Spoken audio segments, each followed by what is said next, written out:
All right, today I'd love to welcome in my brother from another mother, Bryan Hurd. Welcome, Bryan. Hi. He's a man of many words, except when you get him on a podcast. Yeah, and then all of a sudden. just freezes up, right? I'm like, So I love doing these episodes where I bring a very thoughtful, experienced friend into the studio, and we just have like the conversations we have like when we go out to lunch, Yeah. because they're like, man, that would have been a great podcast that nobody will hear but us. But here we are. Now, you're becoming the Latter-day Saint podcast realtor. I don't know, because you recently made a cameo on Hello Saints with Yeah. Jeff McCullough. Right? with Jeff. Exactly. It was great. Now I get all the, because I introduced you to Jeff as to be his realtor, so I get all the credit. Right? 100%. Yeah. So Bryan, you're a realtor. How do when people say, "What do you do?" What do you say? So basically, I help lead, guide, and protect people through the process of buying a house, right? Home ownership. Nice. And you're my realtor. You recently helped me Yes. buy a home. Now nobody wants to come listen to the podcast and listen to about a real estate transaction, but this was a miracle. Like the fact that I live in the home in American Fork. It's what we went through. So maybe just what was the abbreviated 2 minutes? Yeah, the abridgment. The abridgment. Okay. I mean, we closed the thing in 9 days. Yeah, which never happens. Right. Like people in real estate or mortgages would be like, I don't believe you. But no, it really. Yeah, I like to think of real estate. One of the things I like about real estate is I truly believe I can see the hand of God in my life every day.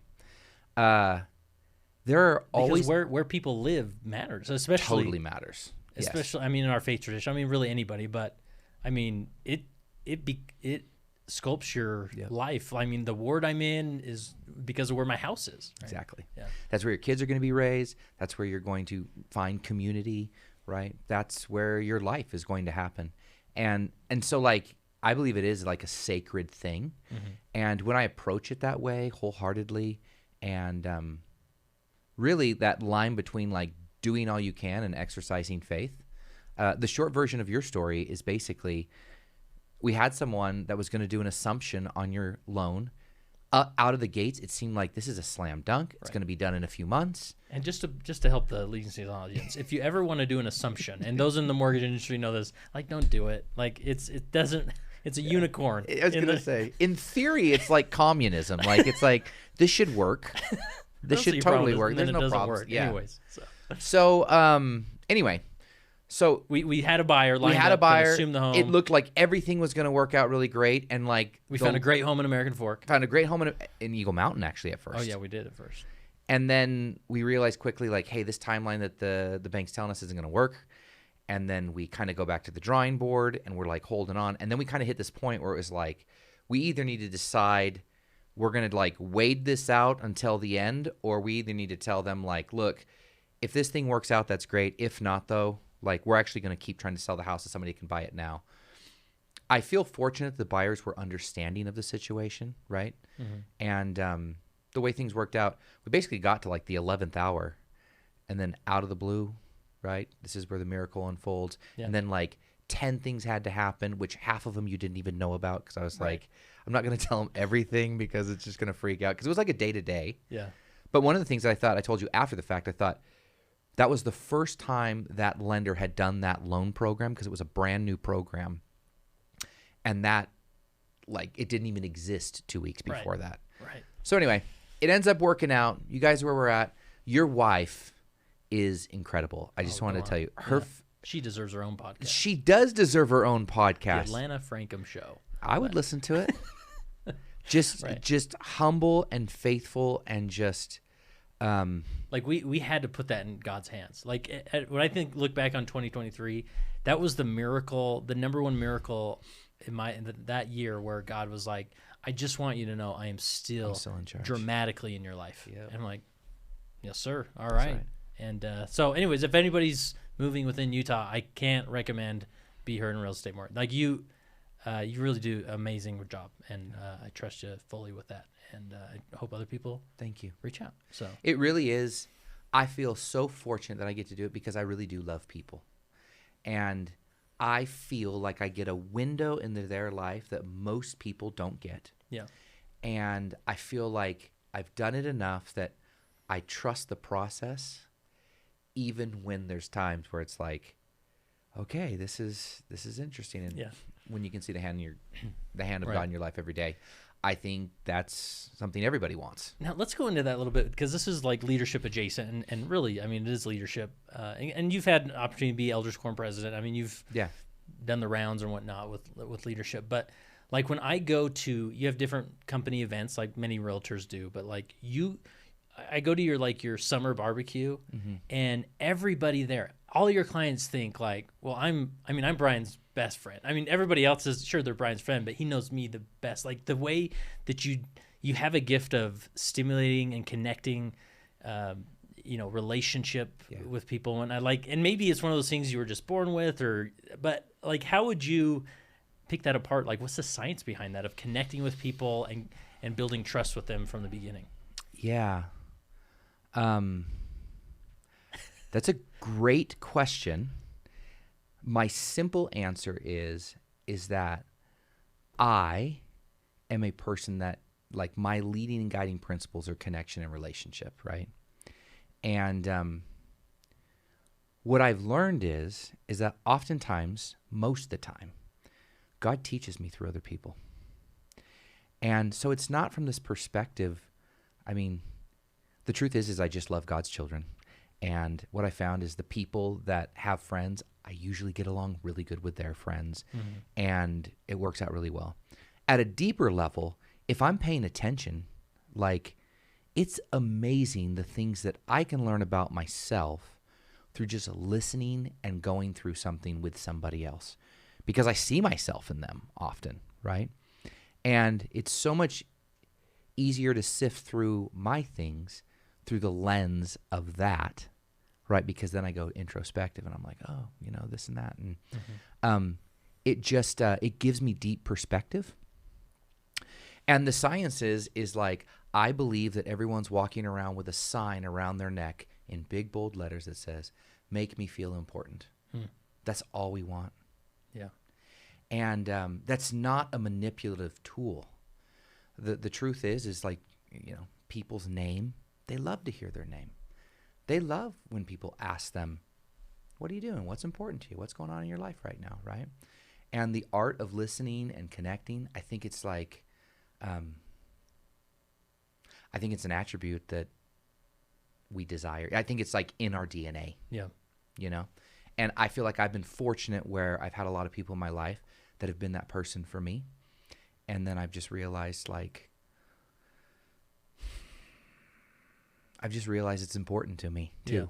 Yeah. You gain a lot from connecting with those people as well. 100%. It's totally not like they walk away and I think, oh man, I'm really glad they talked to me today. Right. It's more like, I'm like, man, I'm really grateful for that person in my life. Yeah.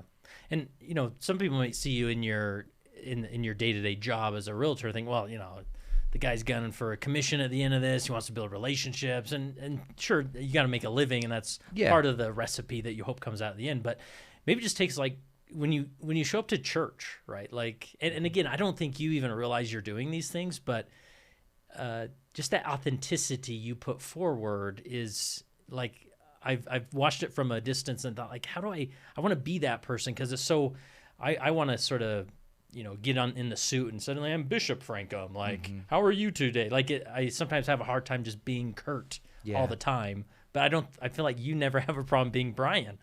So what thoughts come to mind? Is there anything to that? So this actually kind of comes into the Elders Quorum president conversation a little bit, right?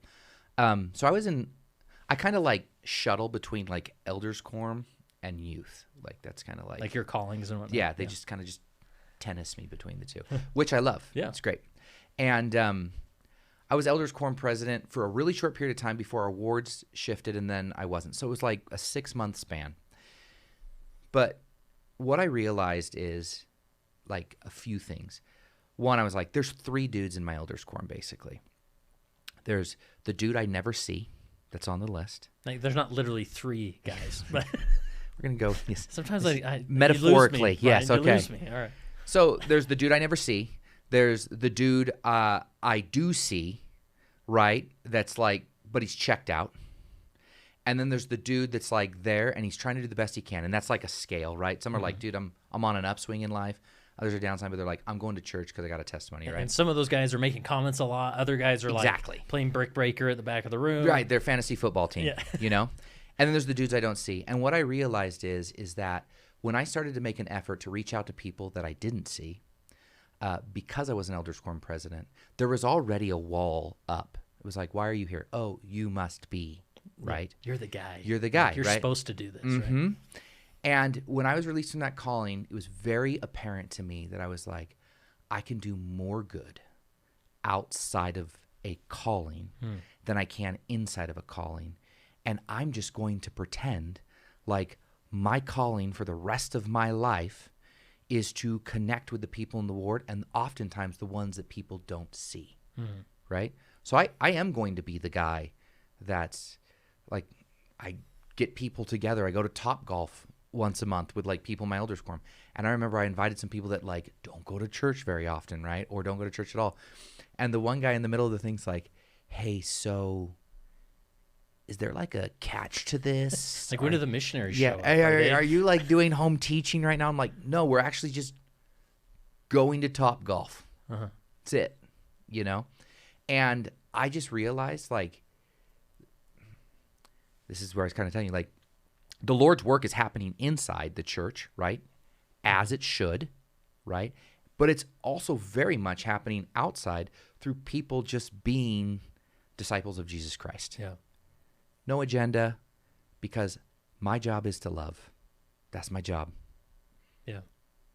Yeah, and it's not dependent on any certain title or calling. And I like that how you lay that out, that there's obviously great things happening within the context and structure of the church and callings and all that. Yes. But to not dismiss the greater picture, you know, because, you know, you think of one of those guys maybe that go to Topgolf with you.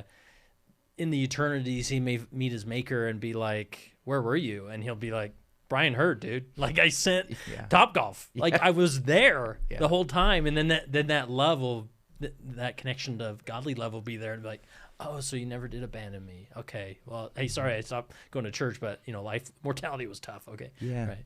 And recognize just that with every interaction, it's not because of the calling. It's not because of the real estate commission. It's this is the gospel everywhere. Yeah. Yeah. It's not a Sunday thing. Yeah. Not a Sunday thing. For sure. You know that. Yeah. Anything else around that?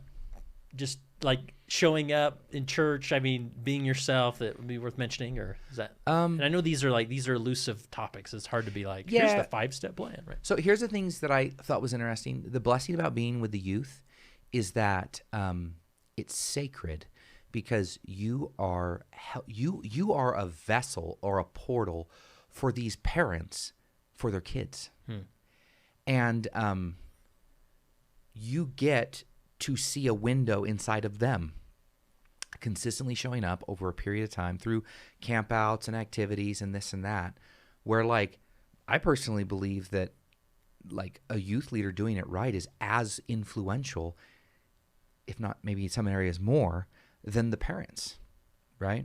And so it's like totally sacred, right? Elders Quorum. What I think is sacred about that is I mean, I don't know what the exact stat is, but there was something that was saying, like, most men don't have more than like 3 friends. And that's shocking. That's like including their wife, right? It's shocking to me, because I sit there and think that's so sad. Yeah. But then what's funny is like I was sitting in Elders Quorum. This is what got the whole thing started up for me. I was like, can I name everybody in the Elders Quorum? That was my first thing. Just these are games I play with myself. Like looking around in the back of the room. I'm like, can I name Jerry, everybody? there's John, Yep. right? And then the next level is that was, could I name their spouse? And could I name their kids? And could I name something unique about them that I know about them? Right? And the truth is like, I was way more than 3, which I feel blessed because of that, right? Like, I've taken time to get to know people. But the other truth is like, I couldn't do it all. And so then I thought, well, what's a way that I could authentically connect with these people, but it doesn't feel like it's like, hey, you know, it's embedded in something. It's purely just like, I want to get to know you because you're my neighbor, right?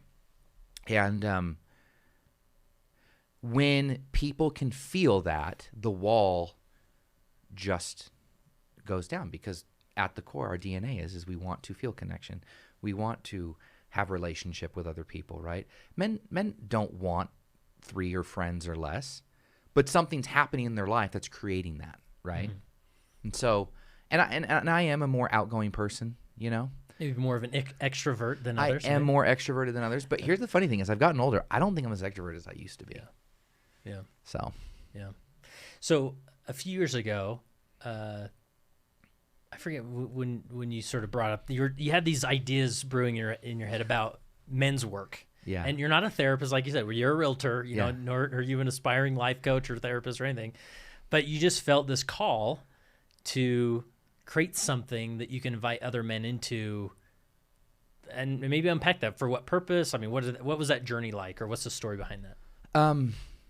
So, I believe that ultimately, like, when we can like dig in and start to like really do our work with ourselves, we realize that like everything is an opportunity to grow, right? And I believe God instills inside of us desires, right? And things, you know, like in the youth thing, it says, I'm a child of God and I have a work. God has a work for me to do, right? I don't think it's a child of God. I'm a son of God, and He has a work for me to do. Okay, well, we all have a work to do, right? And so, what's funny is like I always knew in my heart that, like, I had built an identity around like I'm a leader, right? But the irony to that is like there was ego in that too. And over a period of time, like running a big real estate team, things like that, like while I learned leadership skills, it also kind of like burned me out.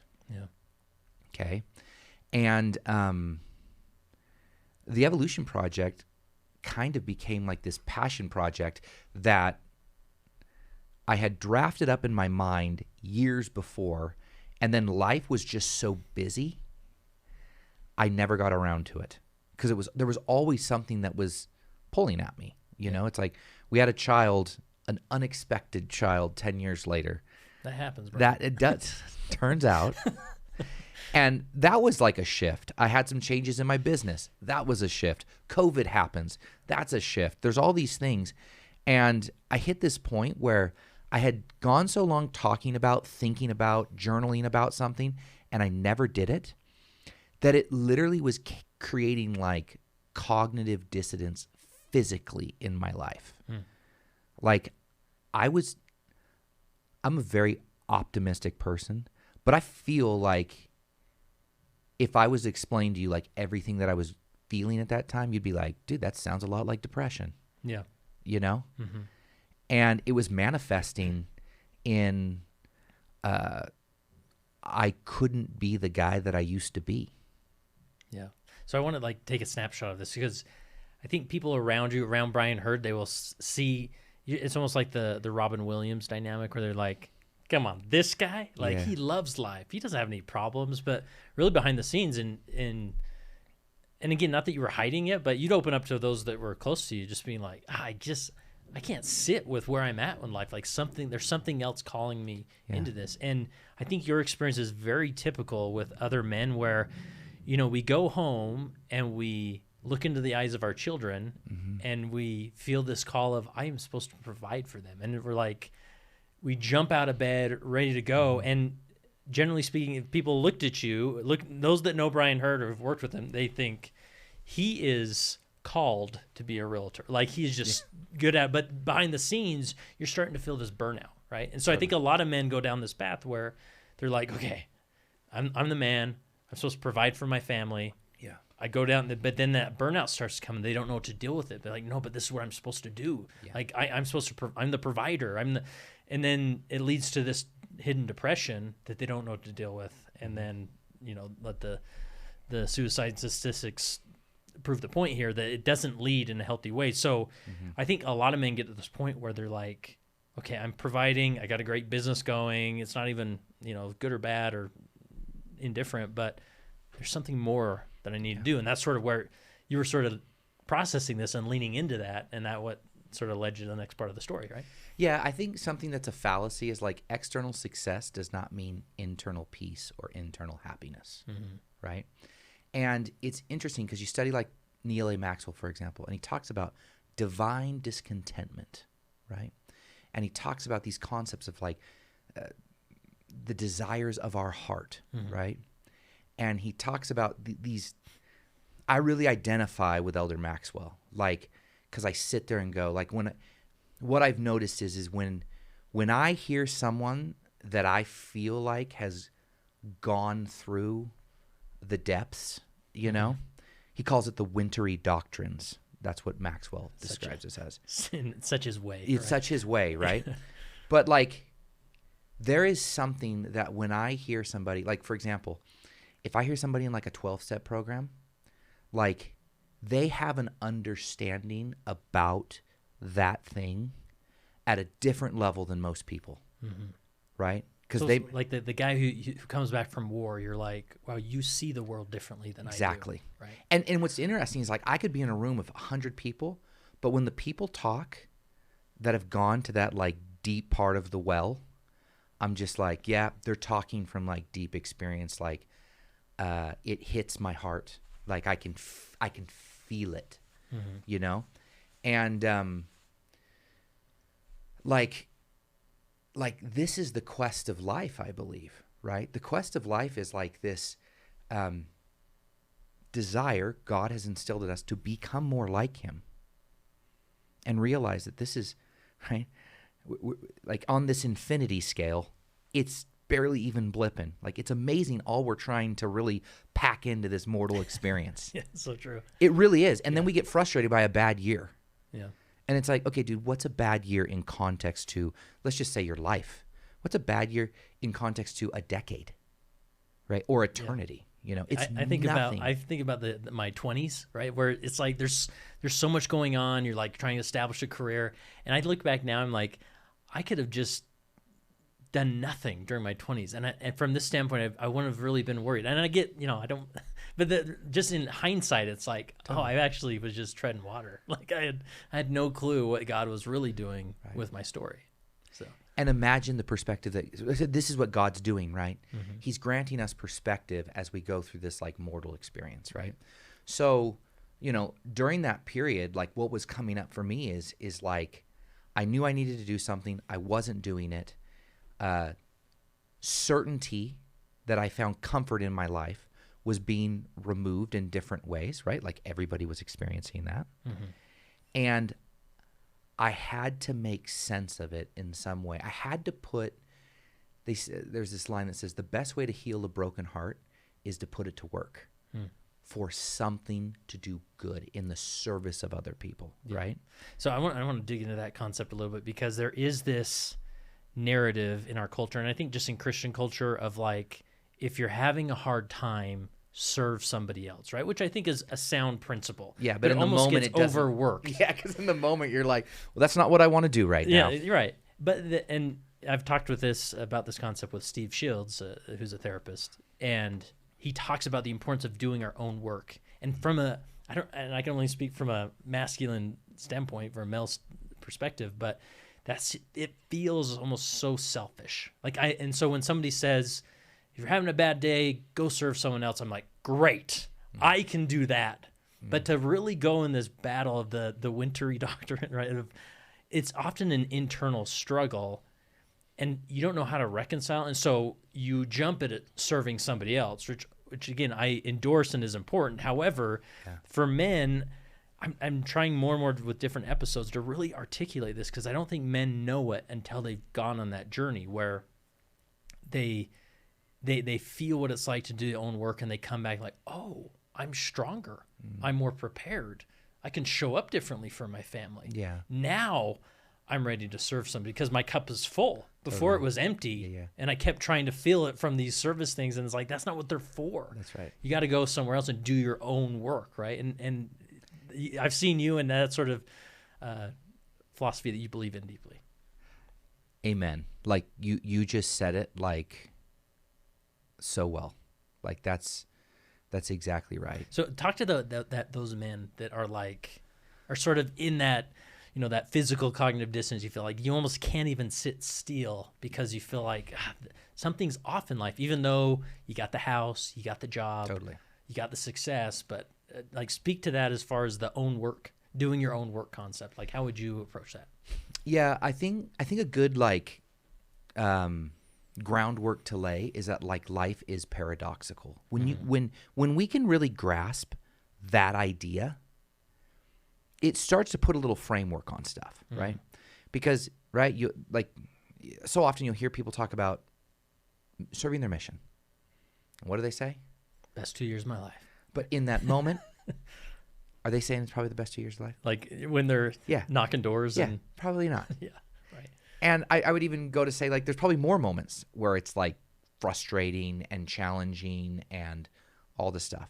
However, right, looking back in hindsight, it creates this foundation where you learn about yourself. You start to build a relationship with God. You are removed from your environment and everything that defines you, and you lose your identity, but you find your identity, right? Paradoxical, all this stuff. And so, like, you know, I think the interesting, the paradox of men is that we think we're so different. I'm so different than you because, and then I want to go into my story, right? This, that, and everything.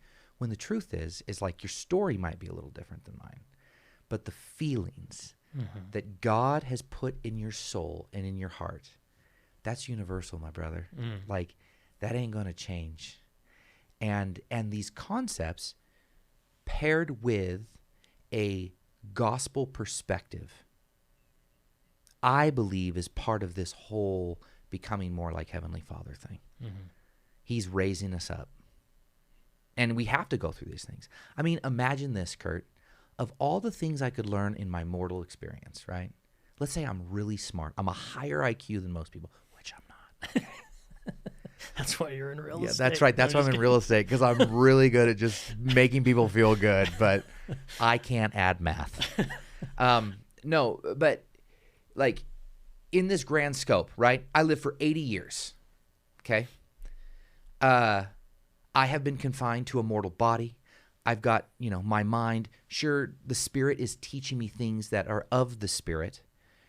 But when I really get on the other side, like the shackles are off. From an intelligence standpoint, it's like the Matrix, right? Like God could plug me in and be like, I know Kung Fu now, right? That's happening to me. But it could also be like, oh, I understand the cosmos now. Thanks, Heavenly Father. That was great, right? But he can't plug me into the Matrix and go, okay, dude, I want you to learn compassion. Here's the program for compassion. I have to experience it directly. I want you to learn forgiveness. I want you to learn self-love. Because ultimately, like, if you can't fully love yourself, right, it's hard to give from an empty well. Yeah. And, like, we learn these things. Faith, not just faith. We learn faith in Jesus Christ. We learn what trusting God means in different levels. When things don't go our way, paradoxically, as much as when they do go our way, if not more sometimes when they don't go our way, right? Yeah. And it's like God knows exactly what he's doing. P.S. Satan knows exactly what he's doing. And the things that I choose to give my presence to, submitting myself, and keep showing up, like, that's all I can do. And so this concept, like, for me, my time is early in the morning. I get up at 5 o'clock in the morning, and from about 5 to about 6:30, nobody bugs me. It's quiet. I can hear myself think. My brain is clear. That's when I do my best thinking. And then what I know is that person, that's the person I choose to bring to my day. And then the gift that I'm trying to give other people is presence.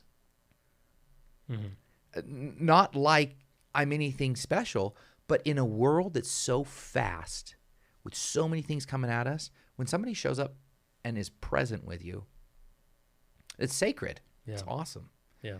And that's really what the Evolution Project, in my opinion, really is. Yeah, and let's go back to that timeline, because this led into you creating this thing called the Evolution Project. Totally. And how would you describe it? You know, I'd actually say this is actually a really good precursor too, because I know obviously you're really involved with Warrior Heart. Warrior Heart, the first Warrior Heart we did. And these are the men's retreats that we did. Shared a bunk bed. That was awesome. Not the same bunk bed, but we were bunkmates. There we were. Yeah, that was great. The first Warrior Heart that I went to, that was actually the pinprick in me. And the pinprick was, Bryan, you should do something like this. And And I was like, okay, that sounds cool. And then there was a series of events and reasons I was like, no, not now, not now, not now. COVID hits. I'm like, now. Because it's hitting a point where it's like, it's sinking me in the ocean right now. There's something dying inside of me that I'm supposed to do. Mm-hmm. And so I started. And the truth is like, you don't know what you don't know. And action is the best way to get out of your head. Yeah. So in your mind at that point, like what were you trying to create? Like a men's retreat or a mastermind, or how would you describe it? Well, at the time I was trying to create a men's retreat, even though it's like there was like levels to it that I'd created in my mind. Mm-hmm. But at the time I was like, I just want to go do something cool out in nature with a bunch of guys. And I'm not even sure what it is yet, but like, this is what I want to do. Yeah. I think that's an important point, that oftentimes as we feel this dissonance, we're leaning in, there's not like a clear path that forms. It's like, just go do something, see what you learn, right? And the first evolution project you did looks much different than the ones you do now.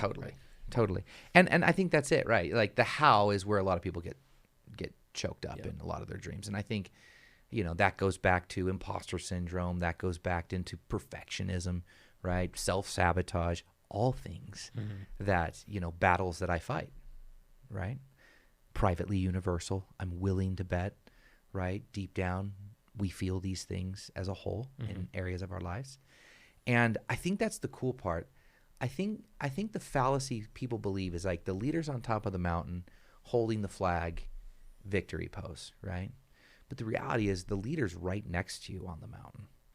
Usually they're maybe 1 or 2 steps ahead, right? But what gives them their stripes on the mountain is that they're on the mountain. They're in the arena. They're in the arena. Exactly, dude. Yeah. And like, it's that's what I love about the Evolution Project, because it gives me, I do it a couple times in the spring and a couple times in the fall. Okay. Yeah. And they're small groups. They're only 8 to 12. It's pretty intimate, right? You've been. Yeah, that's great. And, but the intention is to create a space in nature where people can connect, disconnect to reconnect, right? We go through a few conversations and discussions. We do some different activities. And the hope is at the end, they have a fresh perspective and a mindset that they're coming back into their lives where they go, I see things a little differently. Right. And I believe no matter where you find yourself in this relationship with God, I am convinced that if a man goes in nature, God will find him. That's so true. There's nothing that will convince me otherwise. I really believe that. I just believe that with my whole heart. He will find you. And that's the cool part about the shifting. It's like, it's not my job to say, my job is to get everyone there. Mm-hmm. That's it. And make sure that we have food and we have some structure and we got some activities. That's my job. Yeah. But the reality is like, there was an experience I had on the first Evolution Project, and it was about an hour before it started. And all of a sudden, anxiety hit me full on. It's like, what are you doing? I'm sitting in my truck, and I'm like, literally, like, I can feel myself shrinking because the stories start. There's nothing you can do, Bryan. These people are on their way. They're coming. You can't pull the plug anymore. You're going to be exposed. And what's going to happen when? And there were circumstances that were happening, that there were some people coming that I kind of knew some background. And I'm like, man, if these things come up, right, I'm not qualified to solve their problems and all this stuff, right? And I'm like, okay, I'm just going to say a prayer. And my prayer, the coolest, something I feel really grateful for the Lord is that oftentimes the most profound spiritual experiences I've had in my life have been the shortest prayers. But they are raw. And that prayer in my truck was, Heavenly Father, these guys are coming. I've worked really hard to make this day happen. I can't be like this right now. Can you just help me? That's all I said. Can you just help me? And I sat there, and at this point, I'm full on crying, of course, right? And I'm just sitting in my truck, and I'm just like trying to breathe, and I'm crying. And all of a sudden, I just get this peaceful feeling over me. And this thought comes in my head. It goes, it's about time, Bryan. Thanks for inviting me. I've been here the whole time. And I let go. And that's like that to me. It's those moments where we co-create with God and we literally turn it over because there is nothing we can do. Yeah. Yeah. And that experience, like, it's such a great example of what, of what therapy really looks like what healing really looks like. Because I think a lot of men, they think, man, life's tough. Like, I feel like I'm suffocating. Like, I can't keep my head above water. I'm doing all these things. I can't stay up to pace at work. And so I think I got to see somebody. But and nothing against, talk therapy or formal therapy. I mean, there is a place for it and whatnot. But a lot of men are just like, okay, so like I set this appointment and then I go in and talk with somebody. Yeah. And then like something magic happens. Like it's hard. I don't know, and I'm just speaking from a male experience, that it's hard to really like connect that. But then it's like, well, why don't you lean into something that kind of you feel sort of pricked in your heart, like there's a calling there, and then you're sort of in your truck, and then that's the therapy shows up through God, right? Yeah. It's like, here it is, right? And then sort of outside of that, what you're doing is, you could have said, I worry about men and how they're struggling in life. I'm going to go back to school, go get my master's degree, going to be a therapist. And a lot of men go that way. Like Tony Overbay, that was his path, right? And he does great work there. But thanks, Tony. There you go.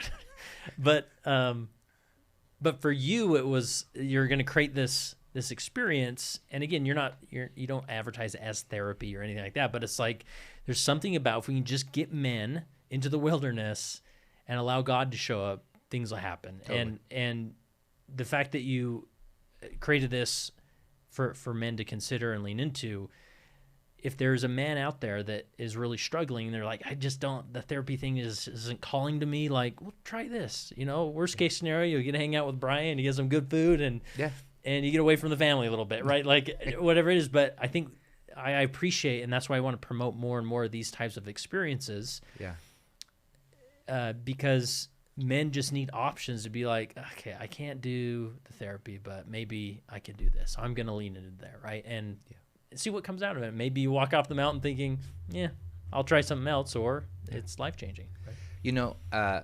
The Last Evolution Project, there's just one, because this is one person's experience, but I've seen it a lot, but it was very apparent. So one of the guys that came in the last one, he's probably in his late 50s, early 60s. And what's interesting is blue collar, like grew up in New York, rough guy, right? And he's got this pretty big wall around him. Well, as time goes on in the experience, like you can see the wall starting to get broke down. And at the very end, right, it breaks, right? And dude, I'm telling you, like a broken, humble heart in a man, I think is like a beautiful, wonderful thing to experience, because God smiles and goes, yeah, now we got some room that I can start to like really show you who you are, right? And I think we all just want to feel like we're doing okay.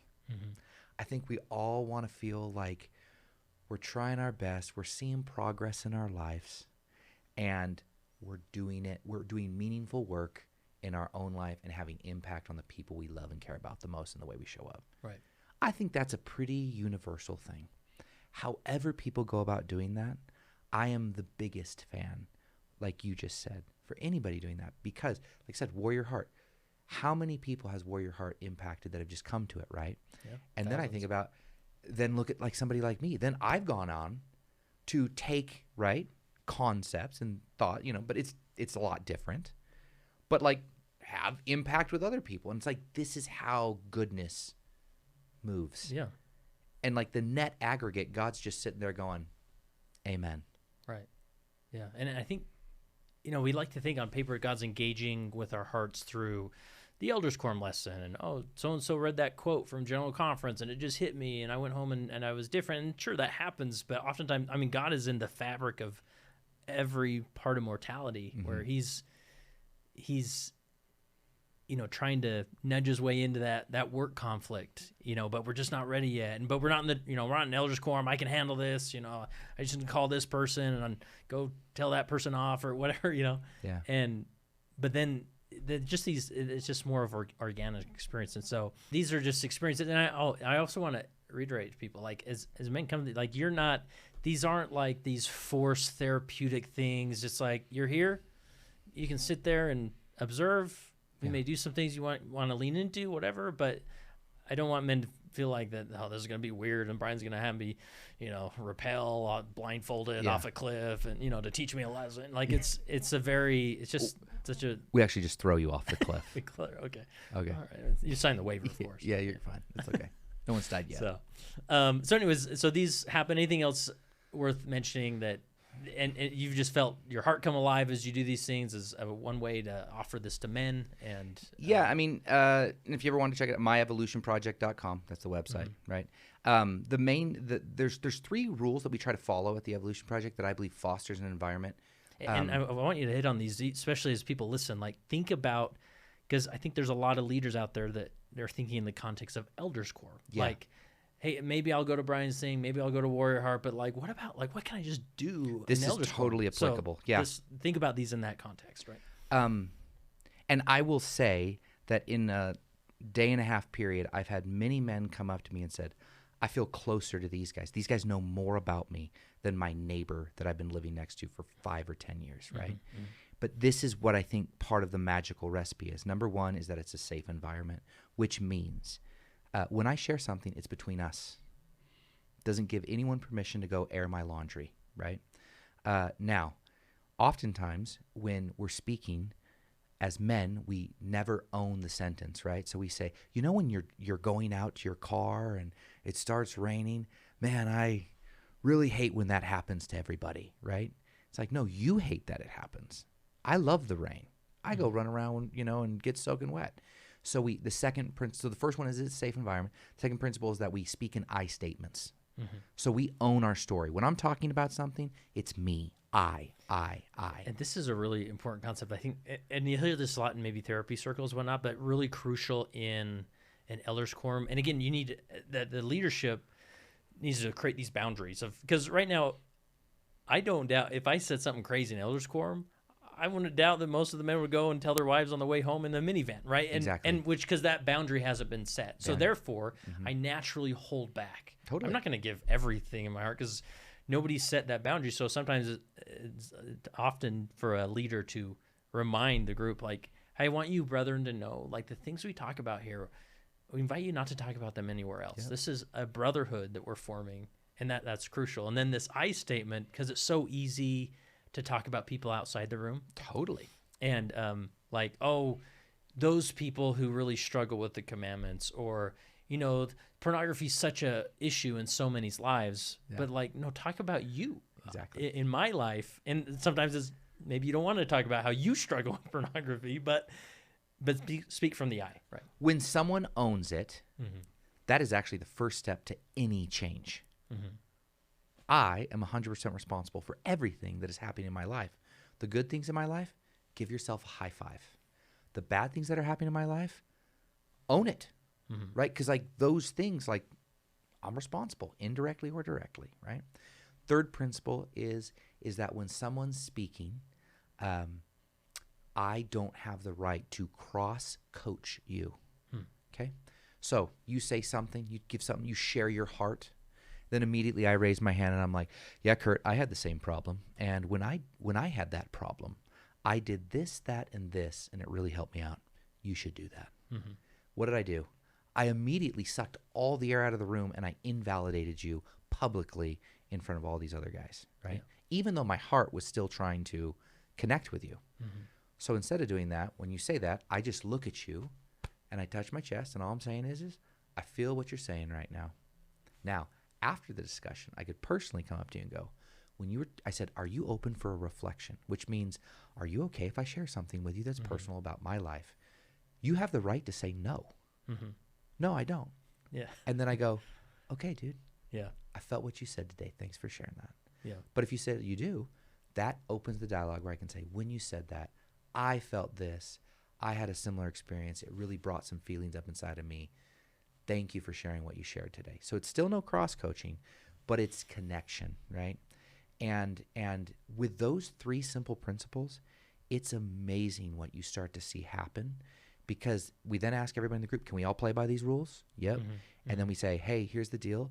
If we find you talking in not I statements, is it okay if we correct you? Yep. So we'll correct someone mid-line, pattern interrupt. Yeah. But it starts to click in with the group. And then in a very short period of time, guys will say things like, man, I wasn't planning on saying this, but, right? Or they start going through it. And I asked a therapist one time, I said, look, I'm not a therapist. I'm not trying to make the Evolution Project a therapy session. I said, how much of therapy is someone just talking out loud and having someone hear them? And he's like, I believe like a vast majority of men would do insane amount of healing if they just had that. No coaching, no nothing, just letting them talk out loud. Yeah. 'Cause I think most men just naturally, they know what they need to do. It's not about like, oh, I don't have the answers, but man, that's just how we can process things, of just like getting it through our lips, you know? And Kurt, I would say too, the highest probability of action is when we receive personal revelation and take direct action on it. It's the way it's designed, right? And now that might be, I hear you say something, triggers things in me. I have my own little processing period, which we've added more time into that. And then I know what that means to me. Way better than I give you a list of, here's 20 things you need to do in the next 6 weeks to make sure that you have really put this experience to the test. Now, I want to highlight, like, this is easier said than done. Like, if you're an Elders Quorum president, you're like, great, I'm going to like lay out these 3 rules. And again, they're make it a safe place, speak from the I, and no cross coaching, right? And it's very awkward, even as you do these in your evolution project. In the beginning, it's just sort of like, hey, you know, you're correcting people and whatnot. And so it may be awkward if an Elders Quorum tried this type of thing. But I would even say that even for the next few Elders Quorum lessons, like for individuals, just sit in the class and just be aware of like, oh, you know, he's not speaking from the I. Or you'll hear it a lot of like someone will take a vulnerable moment, and then the next guy's like, well, in my life, I just found like temple attendance really changed that for me. I just went to the temple. And again, it seems like a very sincere comment. Yeah. And it's not bad, but it's like, oh, that's a cross coach. Like he's cross coaching them, right? And so just being aware of it. And it might be easier said than done to actually facilitate this. But again, it's like, what are the rules of the meeting? And that's really maybe even if it isn't these 3 things, like, in order to create safety, you have to have boundaries. You have to have rules in a gathering of people, or else people will not share they will not be authentic. And we sort of sit there like, how can I get my Elders Quorum authentic? But it's like, we haven't created any boundaries or rules for people to stay within the lines, you know? I totally believe that as we really figure out how to utilize Elders Quorum, there will be massive changes for good. And I'm not saying like we're in a progress, right? What is this time continuum, right? I believe deeply that, like, if you were to ask me, what's your goal with the Evolution Project? I'm like, I just want to wake men up so that when they go back into their lives, they act a little different, and then they spread that out through the thing. They create their own little pod with the Elders Quorum of guys that they're really trying to like lift everybody up, right? Or whatever that might look like, but just living more authentically with God in their heart and in action, and just that continual, it's like what President Nelson's been continually teaching us, right? It's just this like trust in God, receive personal revelation, go to the temple. Like, I mean, build momentum in your life, right? These things, it's like he's hitting the nail on the head so hard right now. It's so clear for me. And while I am not perfect, I am so grateful for the grace that God gives me in my effort of where I'm at right now. And that's a big turning point where I can self-love and accept myself right now. It's not a down the road, right? Yeah. That's something actually Jeff and I have talked a ton about, grace. One day we were at lunch and I said, okay. This is Jeff McCullough. Jeff McCullough, Pastor Jeff. Pastor Jeff. Yeah. Hello, saints. Maybe you've heard of them. We had a great lunch, and at the lunch I said, okay, Jeff, you got my ear. What don't I get about grace? And it was the best conversation. It was really, really, really great. Mm-hmm. And like, this is what I think about when I think about the body of Christ, right? The body of Christ is we're just all trying to be the best we can, lift each other up, right? Like the net aggregate of God's work, we're going to win.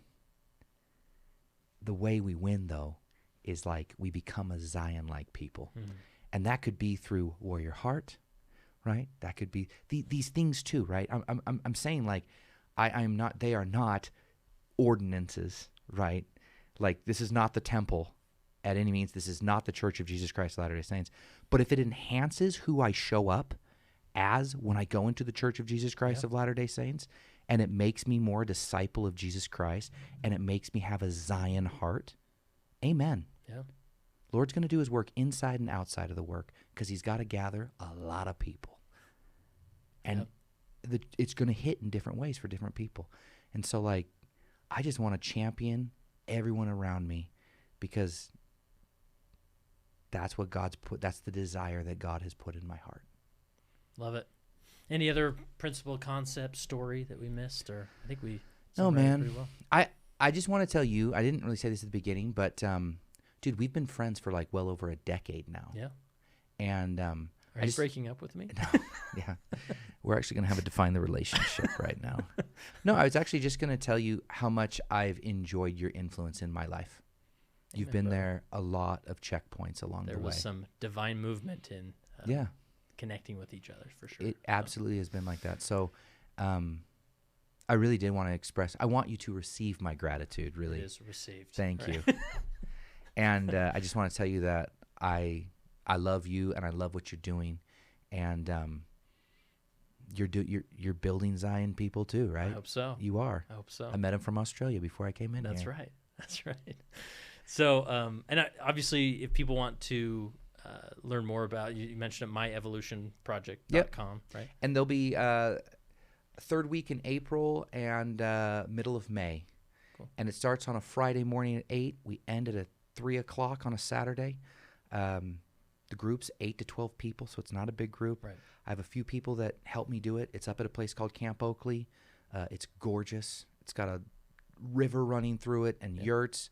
And it's owned by the Sorensen family, and they're so kind to let me go up there and use it. And nice. And like you said, people fly in from out of town, so this isn't just a Utah thing. No, I've had people from California and from Texas and from Idaho all attend. And, I mean, my thing is like